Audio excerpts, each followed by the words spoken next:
네, 집중 분석 시간입니다. 시간 정말 빠르죠. 이제 다음 달이면 4월입니다. 2분기가 시작이 되는데요. 자, 4월 2분기는 1분기와 조금 다르게 호재에 더 민감하게 반응하면서 시장 활력이 느껴질 수 있을까요? 자, 앞으로에 대한 전망 그리고 이에 따른 전략 들어보도록 하겠습니다. 자본시장연구원 황세훈 선임연구위원과 이 시간 함께 하시죠. 어서 오십시오. 네, 안녕하세요. 반갑습니다. 안녕하세요. 네. 저희가 이제 3월 마무리 4월에 대한 기대감을 서서히 가져가는 장이거든요. 연구위원님, 생각보다 1분기가 돌발 악재도 많아서 정말 힘들었기에 2분기에 대한 기대감이 조금 더 있는 것 같습니다. 어떻게 보세요? 호재에 대한 기대감 가져도 될까요? 네, 4월 달은 조금 낫지 않을까라는 네. 개인적인 이제 기대감을 가지고 있고요. 근데 조금 이제 여전히 호흡을 길게 가져가실 필요성은 있다라고 말씀을 드려야 될 것 같습니다. 사실 3분기까지는 그렇게 시장 전망을 밝게 가져가기는 아직까지는 조금 어렵다고 봐야 될 것 같고요. 우크라이나 사태가 이제 조금 긴장이 완화되는 국면으로 넘어가고 있다. 이런 점은 긍정적으로 평가할 수 있죠. 그리고 아마 4월 달에는 빠르면 4월 달, 늦어도 5월 초 정도면 코로나19에 대한 이제 종료 선언이 이루어질 가능성이 충분히 있지 않을까. 이렇게 개인적으로는 예상을 하고 있습니다. 따라서 이런 부분들은 주식시장에 있는 긍정적인 효과를 가져올 가능성이 있습니다. 그렇다고 해서 이게 본격적인 상승 전환을 의미하는 것은 아니거든요.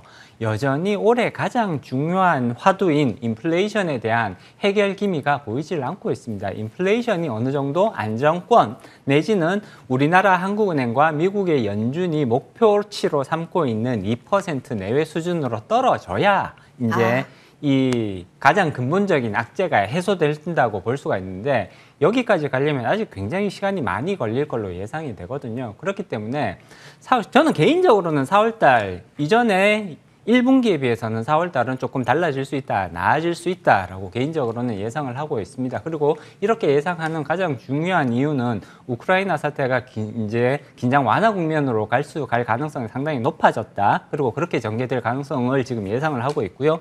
그 다음에 앞서도 말씀드렸듯이 코로나19에 대한 종료 선언 가능성 굉장히 이제 그 가시권으로 지금 접어들고 있다고 평가를 해야 될 것 같거든요. 여전히 많은 확진자가 나오고 많은 사망자가 나오고 있는 것은 사실입니다만 가시권으로 이미 접어들고 있다라고 말씀드릴 수가 있고요. 그렇다면 시장은 계속해서 긴장 상태를 유지하기는 어렵거든요. 안 좋은 상황에서도 일시적으로 또 반등하는 모습도 나올 수 있고 당연히 4월 달은 그런 모습이 나올 가능성이 상대적으로 높은 시기라고 예상해 볼 수가 있습니다. 그렇기 때문에 지금 2600 근처까지 떨어졌던 코스피 지수 4월 달에는 이것보다는 확실히 조금 개선되는 그런 모습을 보일 가능성은 충분하다고 보고 있고요. 2800을 넘어서 거의 2900 근처까지도 회복하는 모습을 보일 가능성은 저는 충분히 있다라고 평가를 합니다. 다만 그렇다고 하더라도 투자자분들이 이러한 회복 모습에 너무 많은 기대를 가지시는 것은 조금 신중하실 필요가 있다. 이러한 회복은 사실은 추세적 전환이라기보다는 기술적 반등의 성격이 오히려 더 가깝다고 볼 수가 있습니다. 그렇기 때문에 어느 정도의 긍정적인 그런 시장 기대는 유지를 하시되 사실 본격적인 그 상승 전환의 모습은 사실 저는 3분기까지는 조금 어렵다고 보고 있고요. 오히려 한 4분기 정도는 가야 그러한 모습들이 나타날 가능성이 조금씩 높아질 수 있다. 그렇기 때문에 앞서도 말씀드렸듯이 여전히 조금 긴 호흡에서 시장을 바라보실 필요성이 있고요. 종목별로 시장을 바라보실 필요성이 있다. 다만 코스피 시장 전체, 주식시장 전체가 조금 의미 있는 상승 전환의 모습을 보기 위해서는, 관찰하기 위해서는 적어도 4분기까지는 조금 기다리셔야 될 것 같다라는 말씀을 전달해 드리고 싶습니다. 아직은 아니다. 그러나 불확실성이 조금 해소되는 기미는 보일 거다라는 말씀을 해주셨는데 증권사 쪽에서 내놓은 코스피 밴드를 보면은요, 좀 위쪽을 보지 않고 제가 아래쪽만 쭉 봤더니 지금 겨우 회복한 이 2,700선 또한 이탈될 가능성을 다 일제히 좀 보고 있더라고요. 물론입니다. 충분히 그럴 가능성이 있는 것이고요. 불확실성이 해소된 국면인데 여기서 더 흔들린다고 하니까 약간 좀 정말 그럴까라는 생각이 들어서요. 일단 가장 중요한 부분은 여전히 연준의 긴축 모드가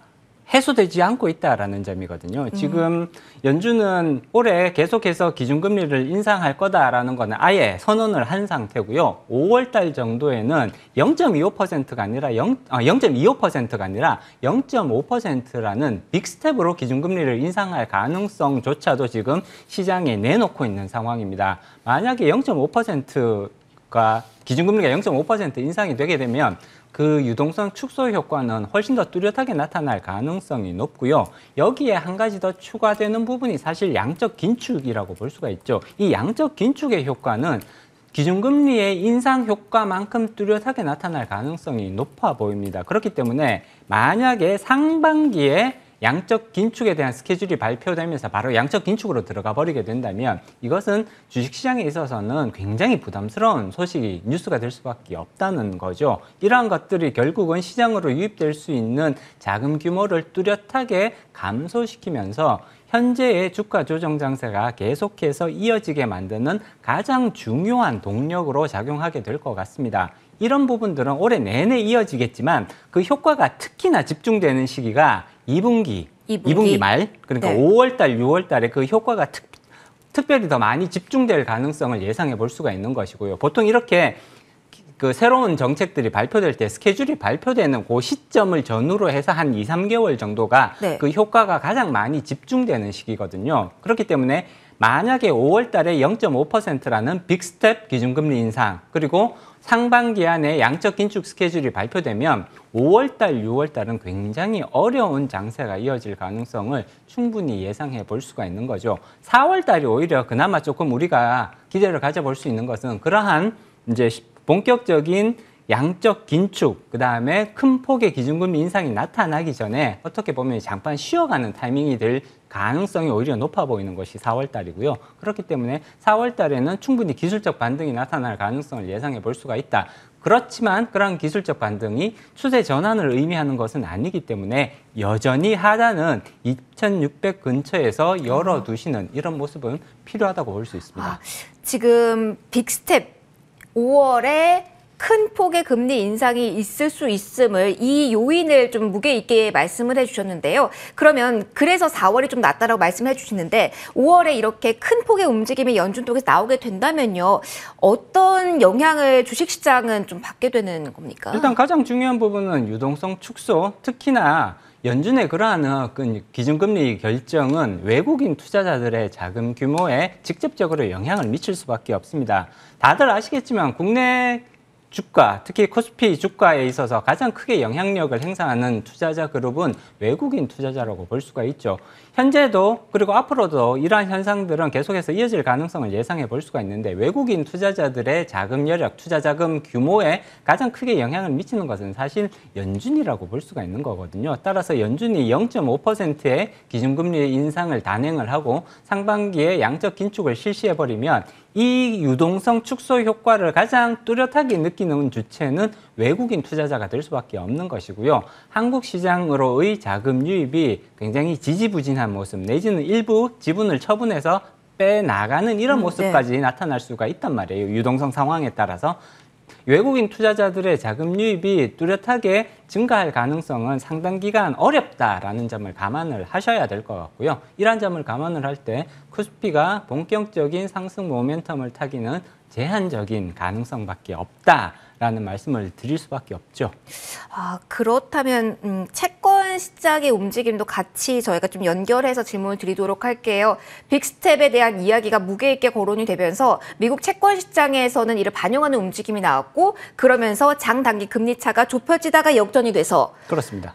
이걸 경기 침체의 신호가 나왔다라고 하더라고요. 근데 이게 2019년 6월 이후에 처음 예상보다 좀 이르다고 해서요. 그렇습니다. 지금 이 흐름을 어떻게 봐야 됩니까? 투자자분들이 이 부분을 굉장히 주의 깊게 보셔야 될 것 같습니다. 장단기 금리, 특히 2년 국채 금리가 물론 일시적이기는 합니다만 2년 국채 금리가 10년 국채 금리를 넘어선 그러니까 보통은 짧은 만기의 채권 금리가 긴 만기의 채권 금리보다 더 낮게 형성되는 것이 정상적인 모습이라면 현재의 상황에서는 이 짧은 만기가 오히려 더 높은 금리 수준을 보이는 이런 현상들이 지금 나타나고 있단 말이죠. 2년 금리에서 일시적으로 그런 현상들이 나타났고요. 5년 국채와 10년 국채를 비교를 하면 역전되는 모습은 이미 며칠 전부터 나타나고 있거든요. 네. 따라서 이런 장단기 금리 역전 현상이 의미하는 바를 투자자분들은 반드시 체크하고 넘어가실 필요성이 있습니다. 물론 2년 금리가 10년 금리를 넘어갔다고 해서 항상 경기 침체가 나타나느냐? 그것은 아니죠. 그렇지만 이전의 경기 침체 상황들을 보면 거의 예외 없이 장기 금리가 단기 금리보다 더 낮게 네. 형성되는 현상들이 사전적으로 나타났고요. 그 이후에 6개월 내지 1년 뒤가 되면 실질적으로 경기 침체가 확인되는 그런 이제 역사적 현상들이 반복적으로 관찰이 되어 왔습니다. 따라서 현재와 같이 단기 금리가 장기 금리보다 더 높게 형성되는 그러한 시기에는 이것이 반드시 경기 침체를 의미하는 것은 아니지만 향후 1년 정도의 기간 후에 실질적으로 경기 침체가 뚜렷하게 진행될 가능성은 상당히 높아졌다고 예상해 볼 수가 있습니다. 그렇기 때문에 투자자분들도 지금 두 가지 악재가 지금 겹쳐 있단 말이에요. 기준금리가 계속해서 상승을 하면서 유동성이 축소되는 효과, 증시에는 부정적인 영향, 그렇죠. 부담이 될 수밖에 없죠. 그리고 지금 경기 침체의 가능성이 높아지고 있습니다. 기업 실적이 떨어진다는 것을 의미하는 거잖아요. 따라서 이 두 가지 방향성에서 지금 계속해서 안 좋은 시그널들이 지금 쌓여가고 있다. 이런 부분들은 당연히 투자자분들께서 반드시 체크를 하고 넘어가셔야 되는 부분이라고 볼 수가 있는 네. 거고요. 특히나 기준금리 인상, 빠르게 금리가 인상될 때 보통 일반적으로 경기가 둔화되는 것은 불가피한 현상이라고 인식을 하고 있습니다. 그렇기 때문에 이 두 개가 맞물려 있음과 동시에 기준금리 인상이라는 것이 경기 침체를 가속화시킬 수 있다라는 점까지 감안을 하셔서 이런 것들이 결국은 내년에 실질적으로 경기 침체가 일어날 가능성이 지금 상당히 높구나. 이렇게 판단을 내리실 필요성이 네. 있고요. 그렇다면 당연히 이런 것들이 투자 의사결정, 종목 선정에 반영될 필요가 있습니다. 금리 인상 속도가 빨라지는데도 경기가 잘 버텨주는지, 그리고 이 안에서 기업들의 실적이 나오는지를 좀 봐야 된다는 말씀을 계속 강조해주고 계신데, 자, 그럼 국내 주식시장에서의 바로미터 역할을 하고 큰 영향력을 줄 수 있는 삼성전자 이야기를 해보도록 하겠습니다. 삼성전자의 잠정 실적이 다음 달 6일 발표가 됩니다. 전반적으로 분위기를 알 수가 있을 것 같은데 어떻게 지금은 예상이 되고 있는지요? 일단 삼성전자는 다행스럽게도 실적 전망에 대한 컨센서스는 상당히 양호한 편이라고 볼 수가 있습니다. 지금 삼성전자 1분기 매출은 75조 원 내외, 그다음에 영업이익은 13조 원 내외 정도로 추정이 됩니다. 작년 1분기랑 비교를 해봤을 때 매출은 15% 정도 늘어나는 수치고요. 영업이익은 38% 정도 지금 늘어나는 걸로 추정이 되고 있거든요. 따라서 삼성전자 하나만 놓고 보면, 물론 이제 삼성전자만 이렇게 개선되는 모습을 보이는 건 아니고 SK하이닉스도 마찬가지죠. 지금 실적 개선이 지금 예상이 되고 있습니다. 상당히 종목별로 봤을 때는 특히나 업종 내지는 시장을 주도하는 대표주에서 실적이 작년 동기 대비 상당히 개선되고 있다라는 점은 긍정적으로 평가를 할 수가 있죠. 이런 부분들은 특히나 이제 그 해당 종목에 있어서의 외국인 투자 자금을 오히려 끌어올릴 수 있는 요소로 작용할 가능성들이 있다. 그렇기 때문에 종목별 평가에서는 상당히 긍정적인 평가를 내세울 수가 있습니다만, 이제 양극화되는 추세가 뚜렷하기 때문에 이 삼성전자의 주식이 모든 코스피 종목에 네. 동일하게 적용되기는 어렵다는 것을 이해하실 필요가 있을 것 같습니다.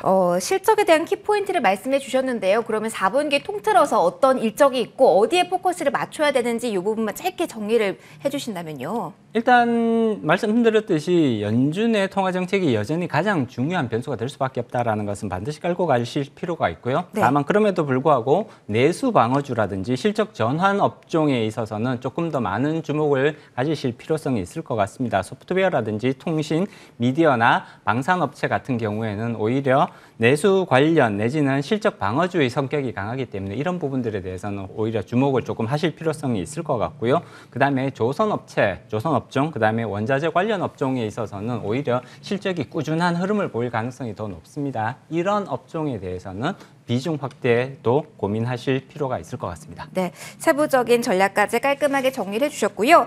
저희 1부 준비한 내용은 여기까지입니다. 그리고 잠시 후 이어지는 2부에서는 막판에 어떤 이슈를 또 한 번 깊이 있게 봐야 되는지 정리를 해드리고, 그리고 끝날 때까지 끝난 게 아니기에 막판에 어떤 종목을 선택해서 투자를 하면은 최대로 그 수익률을 끌어올릴 수 있을지에 대한 이야기도 함께 담아보도록 하겠습니다. 마감 전후로의 대응 저희 2부에서 함께 하시도록 하고요. 저희는 한 10분 정도만 정비의 시간 갖고 3시 만나도록 하겠습니다. 잠깐만 쉬고 다시 돌아오세요.